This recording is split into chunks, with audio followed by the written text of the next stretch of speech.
This video is sponsored by War Thunder. Hello, I love eating my own shit. This happens every once in a while playing one of many Souls-likes and adjacent games, when a boss pins me to the ground and forcibly empties my bowels. I'm sorry to make this so graphic, but this is the only way I can convey that level of futile desperation that is spending 5 hours straight making no progress on a video game boss, when I could be doing anything else with my life. I've done a top 10 hardest list once or twice before, but I feel the selection back then was so mild compared to the spice of today. Keep in mind though, I haven't played every single game ever made. Now this won't completely stop people from saying, "How could you forget Blargalugala from Monster Hunter Rise of the Beasts?" But I still hope I can reduce that by making that as clear as possible. Before we get to number 10 though, I wanna give an honorable mention to Taishi Chi from Wolong, who narrowly missed the spot. I think a comment I received does a better job explaining what the matter is than I ever could. So here you go.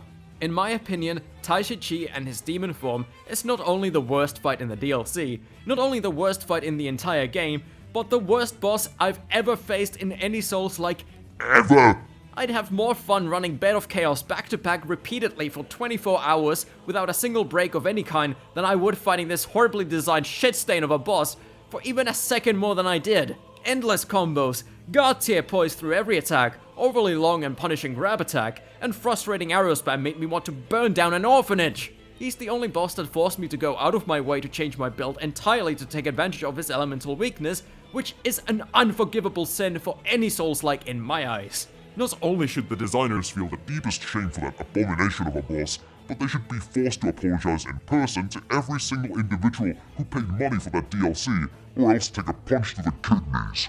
Personally, I think the human version of Taishi Chi is also worth a mention. That guy fucks. Also, I actually like this boss, so I guess punch me in the kidneys too. I've had so many kidney stones you just break your knuckles. Now, let's begin at number 10, and that, ladies and 93% gentlemen, is Aegon from 9 Souls. Now what criteria makes her so tough? Was it the amount of time spent before I could beat her, or the time it took to master it? Why, it's both. In her case though, I can't say I've quite mastered her phase 3 as it takes quite a bit of time to get used to it, and I'm probably not gonna have that many heals to spare for the purpose of practice. So that's one thing. But another was the learning process. I think once you get the hang of it, her animations feel very fair and readable, but at first it took a lot of memorization, as she's guilty of doing these delayed startups with instant releases. The saving grace is that she doesn't have as many moves as a lot of 3D bosses, so there isn't as much to memorize, but mastery is still required if you want to be able to come out on top when she begins mixing up the order of her attack chains. Reaction checks also come in the form of her doing either a grab or a jump explosion, one being near instant and the other requiring a charged up counter. Phase 2 ups the ante with more attacks and accelerating the already frantic pace by replacing many would-be moments of downtime with mid-air follow-ups, and once more she can mix up which type of attack she does, so you can't ever know for sure what's coming. Somehow you need to find windows to damage her all the while. It is already an immensely challenging fight, far above anything prior in the game, so when she pulls out a third phase that's even harder than the previous two, it's pee-pee pants time. It's overwhelming having these anime-like slashes flash across the screen, some requiring parries, some dodges, and all having random follow-ups. There's nothing like it in the game before to prepare you for this. My girlfriend liked Hollow Knight quite a bit, but what stops me from recommending 9 Souls to her is Aegon alone, because I know if she gets this far, she will fucking dump me. Again, I'm a big fan myself, but not as much as I am of Erlang, the sacred divinity of Black Myth Wukong, who is number 9. I've already made so many puff pieces on him, but I've never had as much time devoted to talk about how much I shat myself the first time fighting him. Luckily, many of the things I love, and some others hate, are also the reasons why it's so hard, so this should be easy to explain. Erlang Shen is the most frustrating, terrible design boss fight ever. He has, I think, 72 movesets, a spear on one hand, a sword on the other, with a laser eye, swords flying to you from the sky, and an axe coming out of his butt. It's just a hard fight with no joy. At no point I died and said, wow, that was cool. Unlike Great Sage boss fight, especially when he stole my gourd. Bale is another good example of a boss fight. As this guy highlights, Erlang has possibly the largest moveset pool of a boss I have ever encountered. I don't know if it's 72, but that wouldn't surprise me. On top of that, he can mix up his combo chains like no other, both based on RNG and your distance from the boss, making Aegon look like a complete pussycat in comparison. After countless, and I mean countless hours of fighting this guy just for fun, I still see new combinations of attacks that I've never seen before. So fully learning him is basically impossible. You can learn each of the 72 or 73 movesets and the general rules of when he can throw mix-ups, but some of it will definitely require trial and error. They come in such a huge variety of weird delays, grabs, multi-hits that can stunlock you, attacks you need to either deflect or run from, super precise snipe moves from across the arena that can nearly one-shot you, and multiple ultimate moves. There is no mindset or rule you can apply across the board. This isn't dodge left the boss, dodge backwards the boss, or delayed attacks only the boss. You just have to feel it all out. The only thing you can count on is that whatever trick, whatever spell, transformation you've gotten used to abusing your way through Wukong is now going to be turned on its head and you're going to have to rethink your life. Only reason Erlang doesn't rank higher is because while his damage for the lightning and the butt pull axe is quite high, other attacks like the dogs and flying swords is minuscule, as well as the fact that it's very easy to heal without being punished. And while Agong and many others on this list still give me trouble, I've done Erlang so much that fighting him is like comfort food. If I like a difficult boss enough, I will do it no hit, and in order to do that, I gotta get reflexively good at it. And I love this boss, so I've done it multiple times no hit. But you know what else I love? The sponsor of today's video, War Thunder. In case you somehow don't know, War Thunder is the best vehicular combat game that's available for free on PC, PlayStation, Xbox and mobile. You've got a selection of over 2,500 ships, tanks, cars, helicopters, planes, war machines spanning from World War I all the way to modern vehicles. From what I've gathered, it's all extremely authentic from the designs, graphics, details and sounds, so you'll undoubtedly find yourself immersed in no time. The realism kinda works as a difficulty and game mode option too, as with the arcade mode you can tone down the physics and enhance vehicle performance to suit a more fast-paced match, while realistic mode removes some gamey conveniences and makes you have to utilize in-game tools like binoculars to locate threats. But in the spirit of this video, I recommend the simulator mode that makes for the ultimate challenge with you having to rely on nothing but what a real person inside, say a tank, would, as well as dealing with authentic nuisances like overheating engines. It's the best way to let off some steam. Pun absolutely intended. So again, give it a shot. PC, consoles, mobile, for free. Be sure to use my sign up link in the pinned comment or video description and you can snatch yourself an exclusive vehicle decorator, Eagle of Valor, 100k Silver Lions, and 7 days premium account. Limited time only offer for new and returning players who haven't logged in for 6 months. So chop chop! Huge thanks to War Thunder for the sponsorship and let's get back to the video. Remember the days when Orphan of Kos was considered the hardest boss in Souls? Or Nameless King? Fucking Dark Eater Meteor? Well, now we have a boss so difficult it made people question if the series, known for being difficult, had gotten too difficult. And that's promised console redone from Elden Ring Shadow of the Erdtree at number 8. As simple as this boss is in comparison to Erlang, the fact remains that any mistake costs a hell of a lot more here thanks to his ridiculous damage output, tight-ass dodge windows, and the high likelihood that when you get hit by one thing, you get hit by another thing as well. He's got roll catches in the form of holding out attacks just long enough to bait an early dodge. His femboy brother's hair obscures moves in phase 2, so you have to get instinctually familiar with each combo in the first phase where Mikkel is absent, and the chances you get to strike back at the troublesome family are slim unless you're using a very fast weapon. On launch, many also complain about performance issues and the light effects being too blinding, but personally I was fine with both. What did absolutely suck was the cross slash that was basically undodgeable for just a normal medium roll approach. That was thankfully slowed down eventually, along with other less desirable changes for me, like his blood slash and aerial clone move no longer quickly transitioning into the next attack, which do make it a fair bit easier for sure, but also less fun. This is another boss that I've pretty much mastered at this point, but even now I never start a fight confident that I will win. It can turn from a no-hit to a I've fallen, I can't get up in an instant. But you know what's scarier than a world-dominating Empyrean? A monkey. That's right, number 7 is the Great Sage's Broken Shell, aka Wukong, the titular character from Black Myth Wukong. There's plenty to choose from when it comes to agitating foes in BMW, with Scorpion Lord's murdering Death Sting, Yellow Long's long combos, and lots more horrors in the boss rush gauntlets. But Great Sage remains unique for rivaling the amount of attempts it took me to beat Erlang, and exceeding the amount it took to get good at it.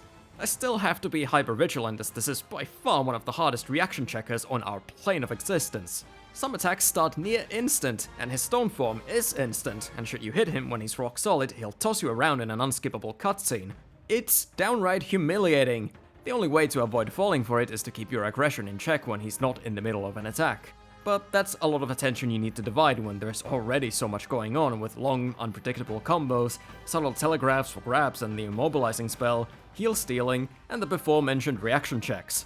There's no distance you're safe at from him, there's no guaranteed moments of free hits on the Monkey King, and like Erlang, he can cancel out some of your own tools as well as dodge not only heavy attacks but even light attacks, while simultaneously hitting you in return. It's bananas! Not to mention his enormous health pool, which comes directly after another lengthy fight, the Stone Monkey, so exhaustion is another worry you might have to take into account. Which brings me to number 6, Ozma, the final boss of the first Berserker Kazan, whose health rivals both Great Sage and Stone Monkeys. Put together! My winning attempt was 12 fucking minutes long. That's a long time to survive with only 7 heals against a boss with almost as many movesets as Erlang. Aratra is another good example of a boss fight. First health bar of many is completely different from the rest of the fight, with a heavy focus on ranged spells as well as area denials, which remain relevant all the way till the end. That's the biggest running theme here. Positioning is so crucial. And with tornadoes and lingering effects littering the arena at all times, finding safe spots all while Ozma is barraging you with lasers, homing orbs, projectile slashes, and whatever else, it's a goddamn mess. But other than the AoE spam, nothing else really carries over from phase 1, which is lengthy enough on its own, so you spend a good amount of time fighting one boss before you have to learn an entirely new one from scratch. And of course, if you die, you've got to restart from the beginning, which may well wear out your patience and test your endurance. And then after another, even lengthier fight, it turns out there's a third health bar, and that is just soul-crushing. It turns into a boss rush gauntlet, only without you being able to practice each boss individually. Before you throw in the towel though, the final phase is by far the easiest, with more burst attacks that reward generous punish windows if countered, and a lesser pool of HP. It is demoralizing, but at least your time in phase 2 isn't going to waste, as getting better at it will carry over to your performance in the climax. And I think it helps when the difficult boss is actually enjoyable, which I would argue this and most on this list are. But not number 5, Sanada Yukimura from Nioh's second DLC. There's many fights in these Nioh DLCs that could justifiably take Yukimura's spot, but it's always him I've had the most trouble with. He's the quintessential Nioh DLC boss. And fuck him. However, it is a very funny contrast to the previous 2 battles of attrition. This isn't a 12-minute fight. This is a 1-minute fight. But it manages to be this high up on the list because you either kill him instantly or he kills you instantly. But it's like playing Russian roulette with all but one loaded chamber, and you have like 100 chambers. 99 of them are loaded. You're gonna die! Firstly, before you even set foot in the arena, you always get fucked in the ass by either a dog, or in case if the dog misses, a bitch-ass soldier throwing a knife. So be ready to get in with one less heal, cause I'm not gonna bother fighting those 2 every single time. Then the spear-wielding cockroach jumps in and begins spinning around in motion that looks like it's been hyper-sped up beyond human ability, which you're somehow supposed to dodge or block. Turns out usually blocking is the better option until you can recognize what he's doing, because some of his attacks begin instantly, and my reaction times are not up for it. Still, you can't block all of it, so it's just a temporary solution. If you wish to actually damage him, you have to get him just as he's running out of ki, Nioh's version of stamina. However, he's a dick about it and tends to back away right before you can capitalize on it, and then instantly transitions into another phase, fully replenishing his ki. And this isn't a 2 or 3 phase fight, he'll just keep buffing himself over and over again with either fire or wind. Fire has deadlier offense, while wind is great at just wasting time by flying out of reach non-stop. And the longer the fight goes on, the more likely you are to die. And death comes so quickly you won't even realize what happened until you're already in the loading screen. And I'm wearing some pimped out armor, so it's not on me. That said, this is Nioh, and Nioh doesn't know what the word balance means. So if you're not in the mood for Yukimura's bullshit, you can just use overpowered spells to put an end to the misery. I've killed him many times at this point, but I've never felt like I actually defeated him. Number 4, Malenia, Blade of Miquella from Elden Ring remains as FromSoft's hardest boss, as much as Consort Radahn tried to dethrone her. Some did find his efforts successful, but the big difference for me is that Radahn is mechanically pretty simple, whereas Malenia, not so much. She's a mix-up monster, precision check pervert, reaction check rape, and a trial and error terrorist. All while capitalizing on your mistakes by life leeching, making each misstep feel like a loss in progress rather than being part of the learning process. She's unusual when it comes to poise in comparison to most Souls bosses, as in her neutral stance she can be staggered by most attacks, but in response she can block and retreat or do a swift kick. On top of that, some of her attacks have hyper armor and others do not, so you may have to memorize when you're safe to go in for a hit, and it has this psychological effect where you might hesitate on whether to attack or be defensive, particularly because of Waterfowl Dance, her most infamous and deadly move, which you generally won't be able to just roll dodge in her face and have to either circle around her awkwardly, run away, or use some other trickery.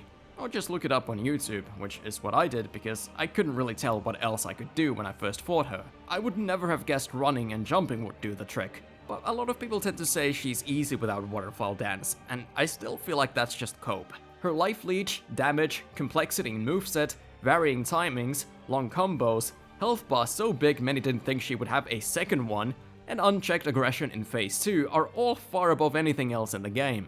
Once again, I've learned this as well as I possibly could, and I still occasionally fuck up bad. And it's rarely because of Waterfowl Dance.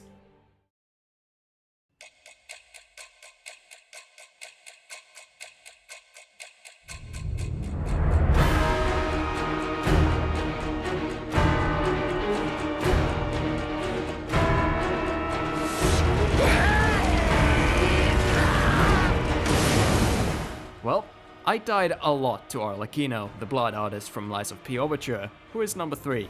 More than I have died to possibly any boss ever, in terms of, first time beating. Hard to say how long exactly, but by my estimate, 5 hours minimum, 8 maximum. I'm sorry, Romeo, if your life's on the clock, you're fucking dead! I know while many do agree he's hard, they probably don't think he's that hard. I wish I could agree, but the numbers don't lie. Arlecchino could be the most prolific serial killer of all time off of my bodily sacrifices alone. Problem is that this is a higher echelon Souls-like boss in a game with extremely harsh parry timings and not much better dodging. He's too fast to be fully dodge only, to my skill level anyway, so parrying is the go-to strat. But another issue there is the lack of quick counterattacks, so damage windows aren't always aplenty. His first health bar of 2 also has input reading for when you try to heal, often resulting in unavoidable damage and a wasted heal. What can you do about it? Fuck if I know, just don't have to heal. I'm used to dealing with combo mixing bosses, but his are especially tricky because of the janky animations in Phase 1, and effects, mechanical parts, and the cloak obscuring the screen in Phase 2. While Phase 2 doesn't have heal input reading, it's still found a way to fuck with health recovery with the break status effect that limits how much HP you can restore. He has mood swings like a teenager too, sometimes doing his more typical, shorter and predictable combos, and other times dashing around doing weird rare combo extensions that make me kinda lose track of where the fuck he's going with it, and what rules that I've memorized about his animations ring true. One miscalculation and I'm off the rhythm completely, and recovering from it is a Herculean task. It's hard to say what exactly is so damn hard about his moves, but I just couldn't get the kill for such a long time that I have to put him near the top. In second place, we have Absolute Radiance from Hollow Knight, not Silksong. While numbers would definitely point to Arlecchino being the tougher foe, other scientific research points to a different outlook.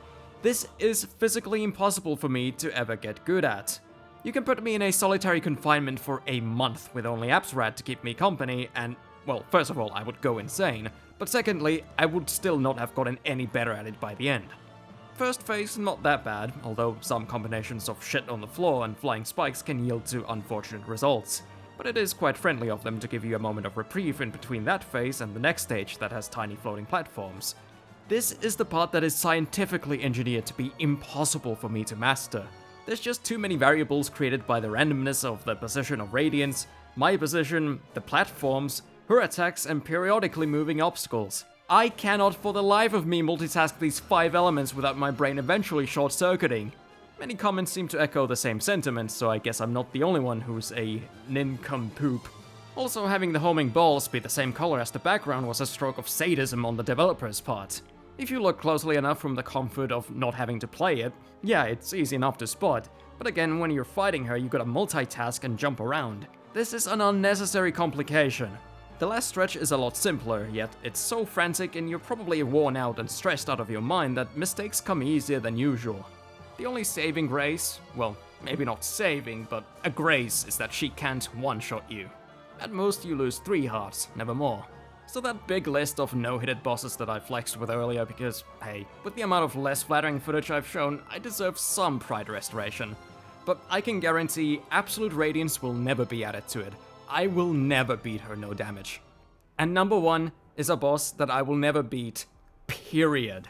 And that is Nemesis Stage 3 Inferno mode from Resident Evil 3 Remake. Now, I didn't want to factor in difficulty options for bosses in this video, I would always just go for the default mode. But since this is a completely different boss moveset-wise on Inferno difficulty, I think it's fair to count it. Unlike Absrad, who can't one-shot you, this boss can't not one-shot you. Because even if you're using special coins to increase your health, getting hit will generally result in you getting stun-locked to death. If you don't use coins and you're at full health, doesn't matter, every single hit kills you instantly. Your goal is to shoot all the pustules on his body, resulting in Nemesis getting stunned and giving you enough time to load up one of the 3 batteries. If you load all 3, you win. I've only ever gotten as far as loading up 1. So the way to deal with Nemesis is to just learn how each move works well enough that you can consistently dodge all of them. And it's mostly just these annoying quick slams mixed with super delayed slams, and you gotta memorize which is which. Also, each time you destroy a pustule, it will release acid on the floor, which is not something you're gonna have much time to look out for, considering you need to at all times keep an eye on the boss. Even aiming at the pustules is often too risky since it limits your view, so your best bet is to take aim directly after a dodge, which gives you auto-aim for a brief moment. It is a terrible fight, I despise every single second of it, and I don't want to give it another shot ever again. I'm perfectly content with just leaving him undefeated, and my sanity unbroken. I hate giving the number 1 spot to him, it is a very simple boss, but constant one-shots in a terrible fight are hard to beat. Not only might you not beat him, but you might not even want to. So once again, I am very sure I did not mention a boss from a game you have played that you thought was hard, even if YouTube AI responses are trying to make me lie that I actually have played them.